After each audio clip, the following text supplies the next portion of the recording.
When college applications opened, everyone gathered around my younger twin sister, Madison Sullivan. Our older brother, Tyler Sullivan, pointed at the top university on the list. Obviously, you're applying to Crestview University. You'll be my little sister on campus, and I will look out for you. Our childhood friend, Brandon Carter, slid another brochure across the table. Ignore him. Come to Kingston and Arlington instead. We can spend another 4 years together. Mom and Dad smiled in agreement. Being in Arlington would be perfect. You'll have people taking care of you there, and we'll have peace of mind. Only after a long while did they remember I had taken the SAT too. Your score isn't as good as Maddie's. Just pick any school in Arlington. Tyler didn't even look up as he added, that way all 4 of us will be in the same city. We can get together on weekends. Brandon sighed impatiently. There's only half an hour left before submissions close. Don't be careless and forget something again. I tightened my grip on the application guide. When they played make-believe as children, Madison was always the princess everyone rushed to rescue. Tyler was the loyal knight willing to die for her, while Brandon was the prince who would cross mountains and oceans to save her. And I was always cast as the wicked witch no one wanted. It turned out growing up hadn't changed anything at all. If no one wanted me around, then I would choose the school farthest from home. From now on, mountains and miles would stand between us. When I didn't answer right away, my childhood friend, Brandon Carter, urged me on. Maddie and I both put down Crestview University. Hurry up and pick a school in Arlington. I stared at the number on my screen, 1,560. There wasn't a trace of joy in me.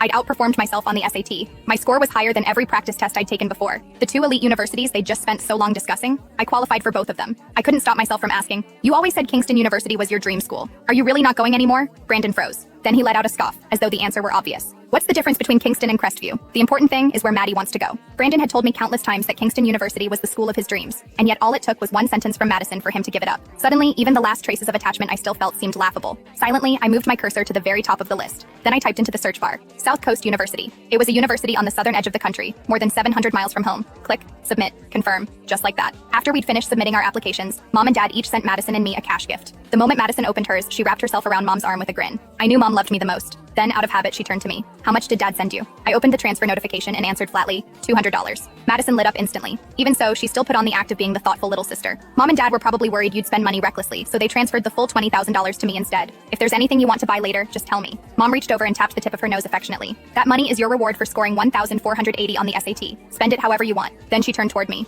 As for you, I don't even want to talk about a score in the 1,300s. You've always lagged behind your sister. Once you get to college, you can't afford to slack off. Madison immediately grabbed Mom's arm and shook it. Mom, Ashley already did amazing just getting into college. You're not allowed to nag her anymore. I probably should have hated Madison. She shone too brightly. Brightly enough that everyone who met her couldn't help but love her more. Not good enough to be obvious, not bad enough to be unforgivable. Tyler walked over with a smile, carrying 2 gift boxes. The pink one was for Madison. The gray one was for me. Inside mine was an e-reader. Before I even had time to feel touched, Madison threw her arms around Tyler excitedly. I knew you loved me the most, Tyler. You actually bought me the newest laptop. Brandon looked over in surprise. That